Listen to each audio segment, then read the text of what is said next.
¿Qué tal, amigos?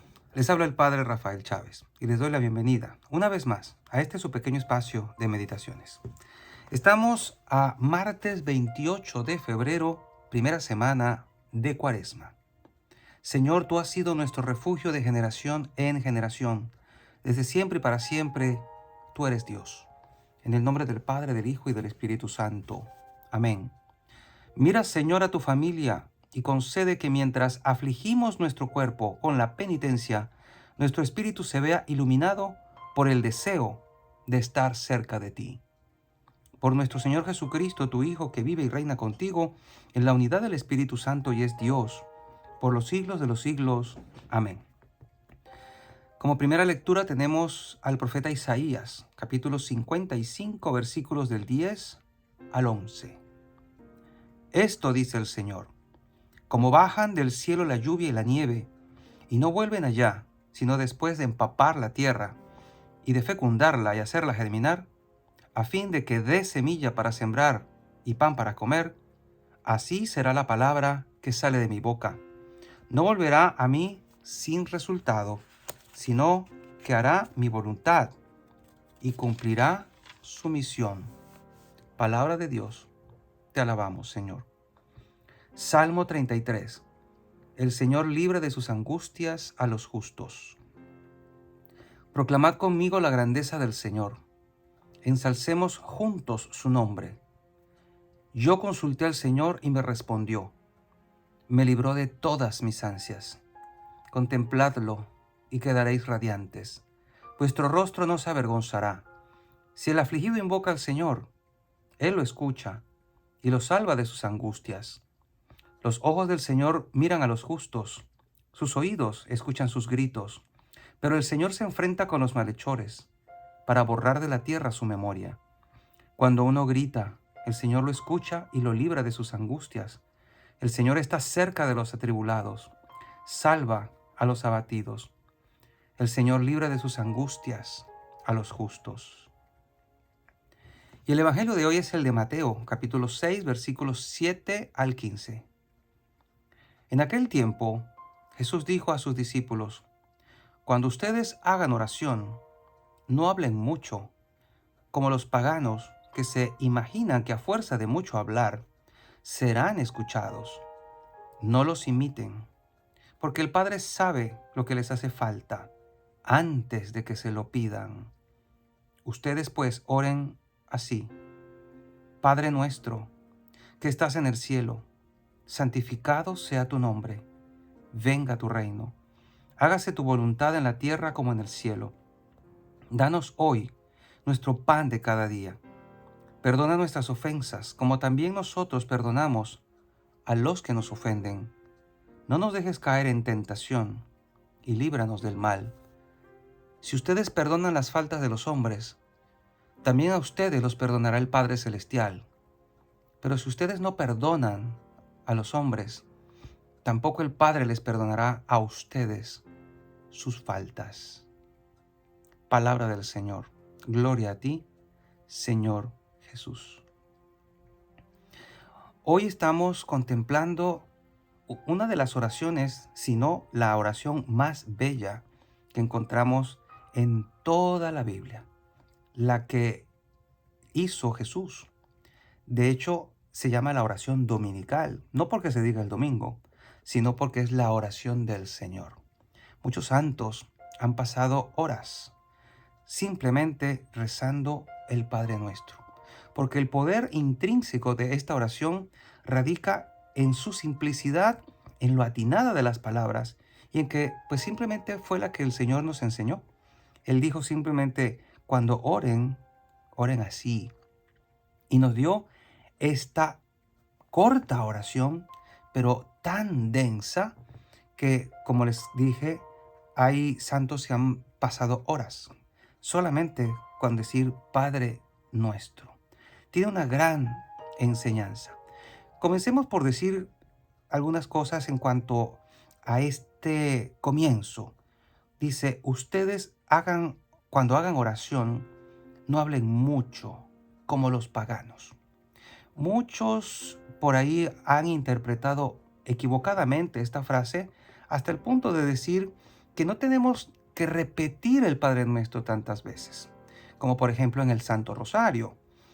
Pero este no hablen mucho se contradice con muchas cosas, si es que lo entendiéramos así, de esa manera, con otras recomendaciones del Señor cuando nos dice que tenemos que orar todo el tiempo, que nuestra vida tiene que ser una vida de oración, cuando nos dice incluso pidan, pidan y recibirán. Así que no se trata de tomarlo a pata de letra, como decimos, porque el Señor compara simplemente la oración del mucho hablar, del mucho palabrerío, con la oración de los paganos. Y he aquí el punto.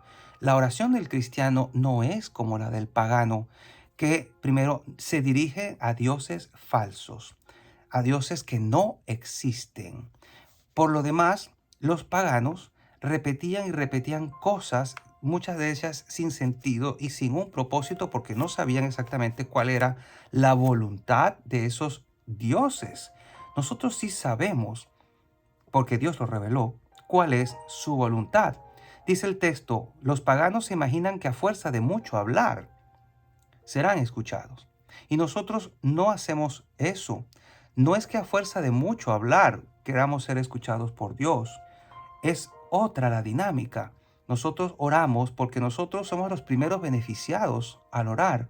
Cuando repetimos una oración y la volvemos a repetir, nos metemos en el sentido de esa oración, nos metemos en el contenido de esa oración y nosotros somos los primeros beneficiados de hacernos conscientes de lo que estamos diciendo. Cada vez que nosotros decimos Padre nuestro, estamos concientizándonos de que Dios es Padre y de que es Padre de todos, no es Padre mío. Por eso Jesús no puso aquí Padre mío, sino Padre nuestro, para hacernos formar parte de la gran familia de los hijos de Dios. Por eso cada cristiano cuando reza el Padre Nuestro, aunque esté solo, está haciéndose parte de la oración de toda la iglesia. Somos parte de algo mucho más grande, no estamos aislados. Es muy distinta a la oración de los paganos. Entonces, comenzamos por ahí. No es por repetir, no es por mucho hablar, es porque la oración del pagano y la del cristiano son radicalmente diferentes. Dice aquí, no los imiten, porque el Padre sabe lo que les hace falta antes de que se lo pida. Y en eso estamos claros. No es que por mucho decírselo, estamos o vamos a pensar que Dios nos tiene que hacer algo. Ciertamente a veces uno puede encontrarse con gente que piensa que por mucho pedir, Dios tiene que cumplirle su petición. Y no es así. Uno siempre tiene que abandonarse en la voluntad de Dios.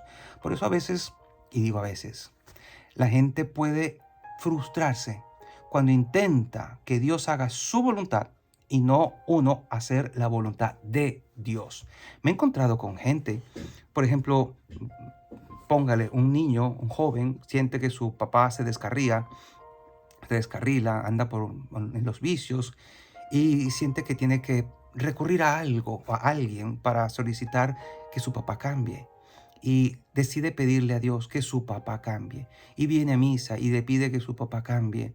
Y por cosas de la vida, pues su papá no cambia o no ha cambiado con la celeridad que quisiera y se frustra. Y su papá recae y recae. Y puede sentirse frustrado porque Dios no le cumplió lo que él quería, por lo menos no en el tiempo que él quería. Y es muy distinto cuando alguien o cuando Dios, digamos, depende, entre comillas, de la voluntad de alguien, porque Dios no obliga a nadie. Cada quien tiene que recibirlo libremente en su corazón. Por lo tanto, no es que Dios esté atado a una plegaria. Dios hará su voluntad y su voluntad siempre es lo mejor. Por eso cuando pedimos, tenemos que dejar libre a que Dios haga lo que Él quiera, lo que mejor quiera y cuando Él quiera. Si no, podemos vernos frustrados en ciertas cosas. Recuerda, los cristianos no obligamos a Dios a que haga las cosas. Los cristianos nos sometemos a la voluntad del Padre. Por eso, esta introducción es muy interesante. Cuando dice Jesús, ustedes cuando oren, oren así. Padre nuestro, que estás en el cielo, y empezamos a alabar a Dios. Santificado sea tu nombre. Lo bendecimos, lo alabamos, porque la alabanza es con lo que primero tenemos que empezar cualquier oración. Pedimos que venga su reino, porque deseamos que el reino de amor, de justicia, esté ya entre nosotros. Y aquí interesante, hágase tu voluntad.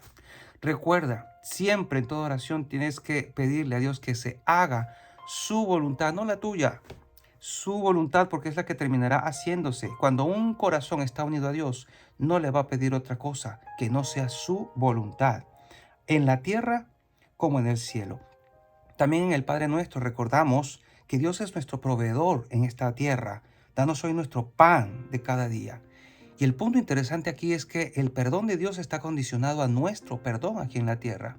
Cuando la gente se siente incapaz de perdonar, es tal vez porque su ego es muy grande y siente que cualquier ofensa que le hayan hecho es imperdonable porque le ha herido su ego. Cuando sientas que no debes perdonar, analízate un poco y ve si tu yo interno es más grande que Dios en ti.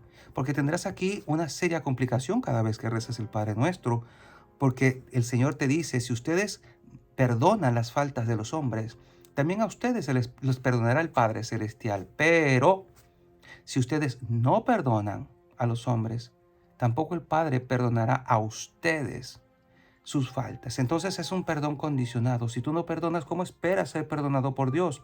Cada vez que vayas a rezar el Padre Nuestro, pregúntate si alguien no tiene algo contra ti o si tú no tienes algo contra alguien, porque de allí dependerá la paz y la tranquilidad de tu alma y de tu corazón, como dice el Salmo 33.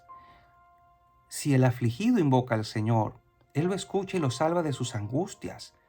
Los ojos del Señor miran a los justos y sus oídos escuchan sus gritos, pero el Señor se enfrenta con los malhechores para borrar de la tierra su memoria. Cuando uno grita, el Señor lo escucha y lo libra de sus angustias. Esto es hermoso, lo que dice el Salmo 33. Y incluso Isaías nos hablaba un poquito de esto. La palabra, la voluntad del Señor es que su palabra no retorne a Él vacía, sino que cumpla su misión. ¿Y quién es la palabra sino Jesús? Él volvió al cielo habiendo cumplido su misión aquí en la tierra. Y parte de esa misión es reconciliarnos con el Padre. Si esa es la misión de Cristo, no hay nada que a Él le interese más que reconciliarnos con el Padre. Y por supuesto, que estemos reconciliados entre nosotros. Si piensas en alguna falta grave en las comunidades, en tu familia, en las sociedades, son los rencores, los resentimientos. De ahí vienen las guerras, los conflictos, tanto a nivel de naciones como a nivel de familia. O sea que si hay algo urgente que resolver en esta tierra ahora, es la reconciliación de los hombres, de los seres humanos. Necesitamos reconciliarnos entre nosotros y con Dios. Así que comienza por tu casa. Pídele perdón a quien tengas que pedirle perdón. Pídele al Señor que te dé la humildad suficiente para hacerlo si te sientes incapaz. Pero recuerda, de allí depende que Dios te perdone a ti también. Y la bendición de Dios Todopoderoso, Padre, Hijo y Espíritu Santo, descienda sobre cada uno de ustedes y les acompañe siempre. Y seguiremos en contacto, si Dios lo permite, a través de este canal. Chao, chao.